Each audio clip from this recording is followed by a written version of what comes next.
This could be us. So back to what I was saying. Could be us. This could be us. So back to what I was saying. Could be us. This could be us. So back to what I was saying. Could be us. This could be us. So back to what I was saying. Could be us. This could be us. So back to what I was saying.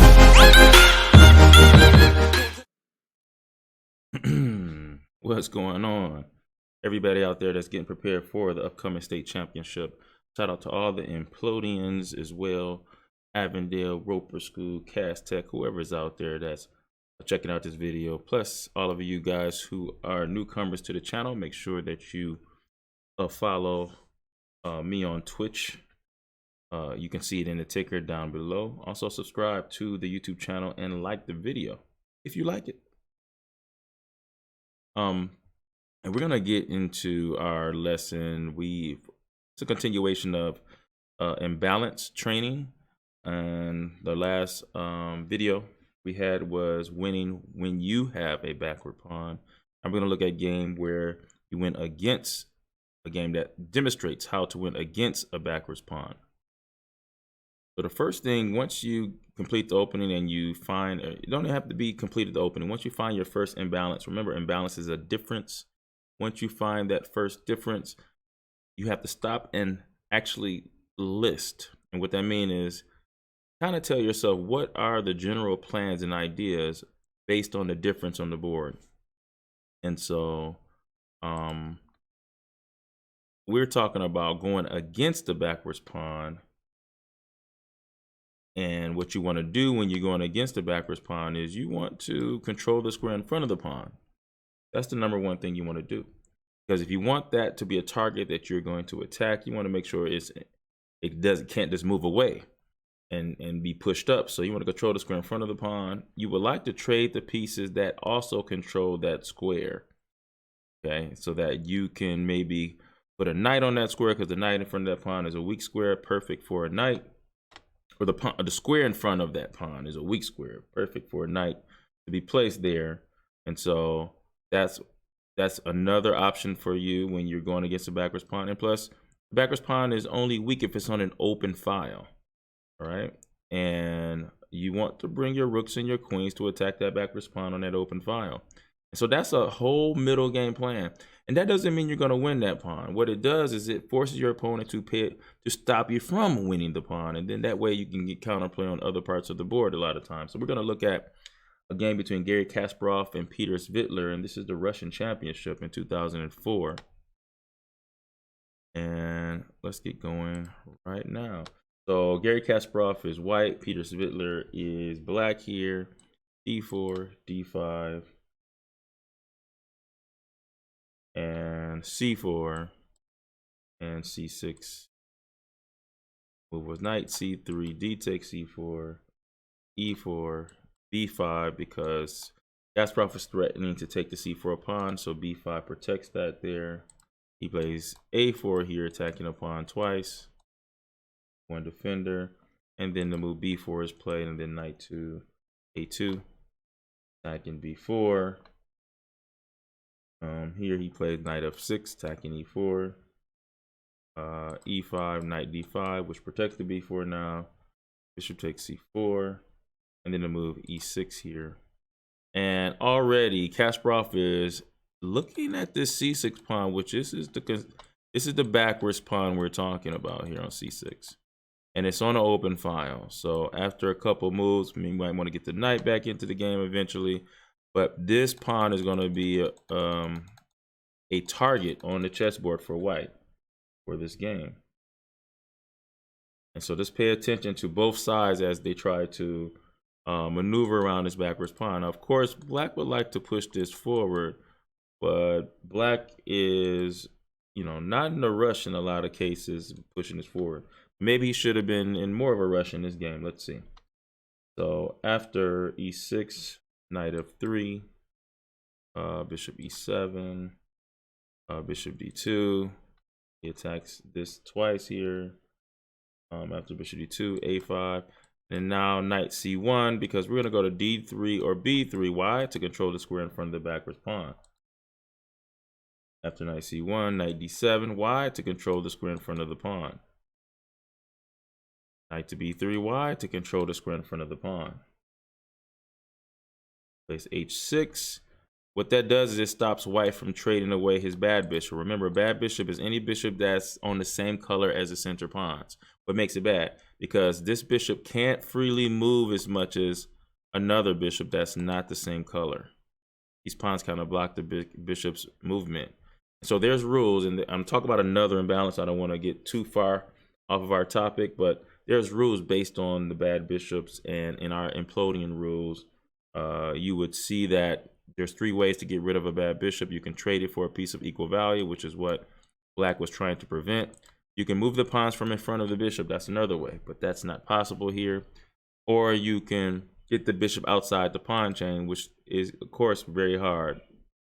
For instance, like having a bishop on this diagonal or this diagonal here, but that's very hard for that bishop. So that's why h6 was played. Here we got castle, and then I think white castles, and then black plays queen b6. Why? Control the square in front of the pawn. Here we have queen e2, and you would think that he could play c5 right now, but black is trying to really hold back the c5 push. Maybe he didn't like bishop takes d5. I don't know. But after queen e2, bishop a6. Remember, trades, and plus this is black's bad bishop. Like we pointed out, white's bad bishop. This is black's bad bishop. That's the same color as the center pawns, but he's looking to trade it for a piece of equal value. But also, it's still all about this passed pawn here. After bishop a6, he goes queen takes, and rook takes. And there's a lot of trades. We would like to play c5. We do have 1, 2 things on it, but white has 2 defenders. And after all of those trades,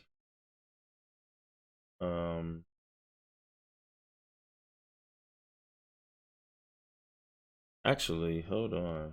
I messed something up here. No, you know what? I actually messed up the move order here. Hold on.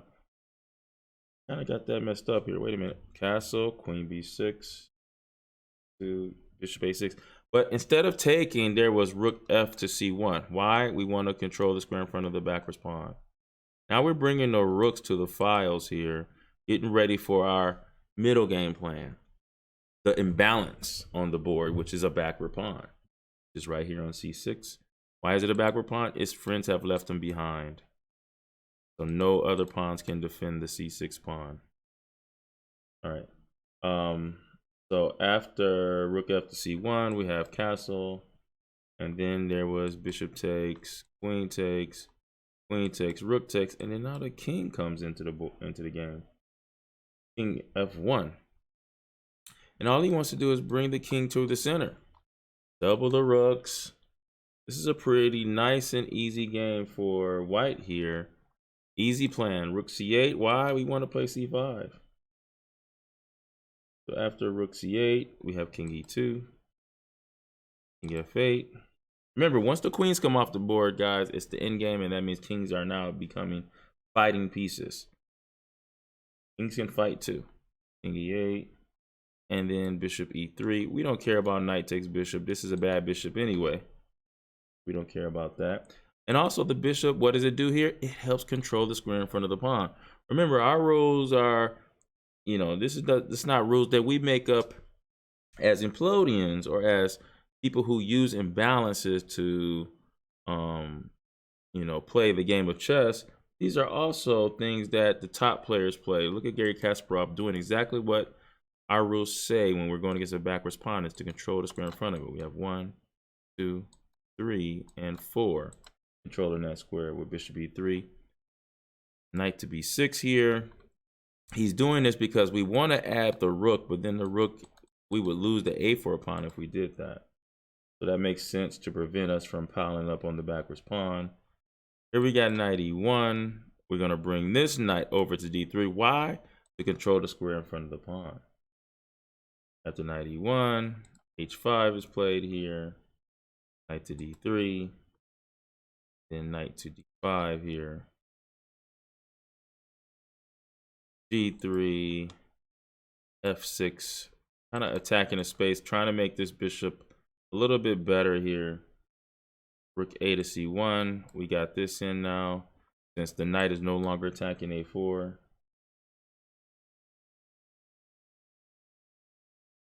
King f7 is played, and e takes, g takes. The knight f4 is played here. So now we're kind of switching a little bit. We already have the square in front of it controlled really well. The pawn is very weak. And now, since that black is really defending this square as much as he can, now we're looking at other targets on the board.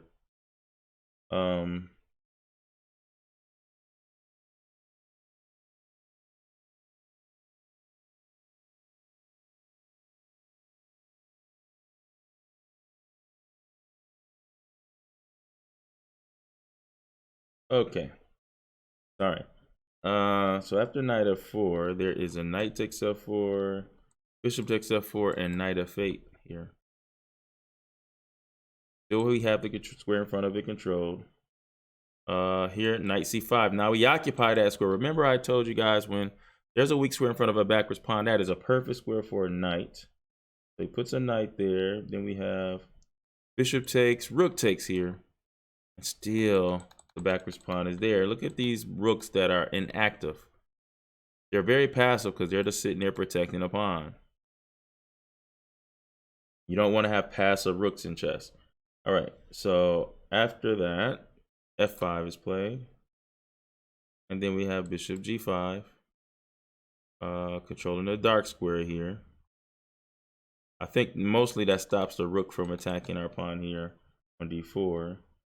And after bishop g5, knight to d7 hits the rook. And then rook to c2. And then king g6 hits the rook here. We play h4. Back to f7. 3. c5 he plays. And now that just gives us a pawn. But he was so tired of defending that backwards pawn, he decides, hey, I'm going to give you the pawn, but then you're going to have an isolated pawn, and maybe I can take the pawn back. And that's what he's doing. Now, he might be right. Svitler might be right about doing this, getting the pawn back, but that still is going to give us a chance to go to a different imbalance. Remember, guys, when you have one imbalance, you're probably going to have to convert to another imbalance to actually win the chess game. So here, we're up material, right? And being up material, we want to make it an active participant in the game. It is. It's right here on c5. But also, we can actually come in with the king and actually attack some other weaknesses on the board. So after the trade here, we have rook a to c6. So that's 1, 2, 3 on the pawn here. Then he plays rook d1, attacking the knight here. And after rook d1, he plays knight to b6 here. Of course, this is pinned because of rook takes e2. And bishop e3 is played. And then knight takes a4, so he gets the pawn back that way. But then we go rook a1, attacking a piece more times to protect it. That's question number 1. b3 returns the favor. Rook d2, knight takes c5, rook takes a5, and knight a6. Rook b5 attacks the weak pawn here. You have rook b8, and rook d7. Question number 1. King e8, and rook takes b8, check, knight takes b8, and then rook b7, attacking a piece more times to protect it, and attacking the pawn at the same time. Rook c2 check, king f1. He could take the b2 pawn, but we'll take the knight, so you can't do that. Knight d7, and rook takes b3. And here, after all of that, attacking a backwards pawn, all that pressure, now at the end, we are up a pawn with a bishop versus knight. And we're just going to go through the rest of these moves kind of quick. After rook takes b3, we have king e7, bishop g5, king d6, 3, king c6. Remember, this pass pawn is just going to be a distraction while we go and take the other pawns. That's the benefit of having an extra material or extra pawn. After king c6, rook d2, because we want to trade up material or up a whole pawn. And then the rook c4, king e2, e5, bishop e7, e4.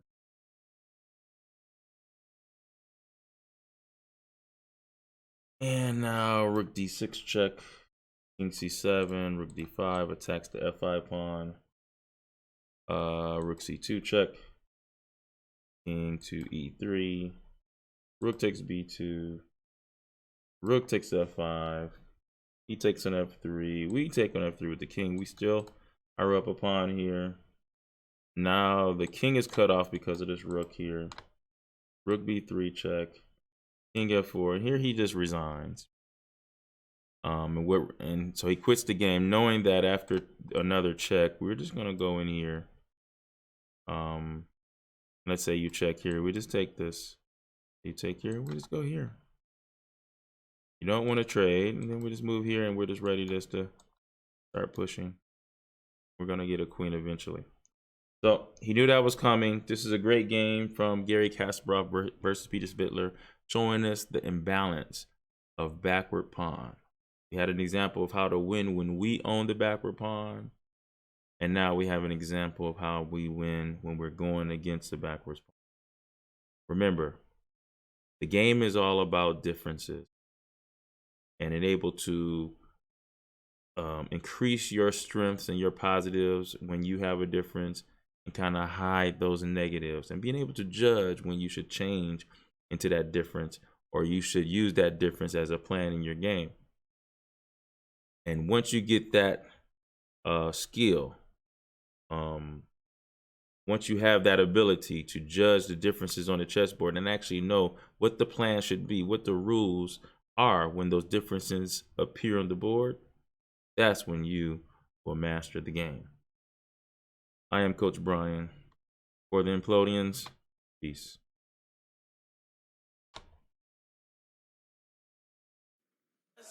So back to what I was saying. Could be us. This could be us. So back to what I was saying.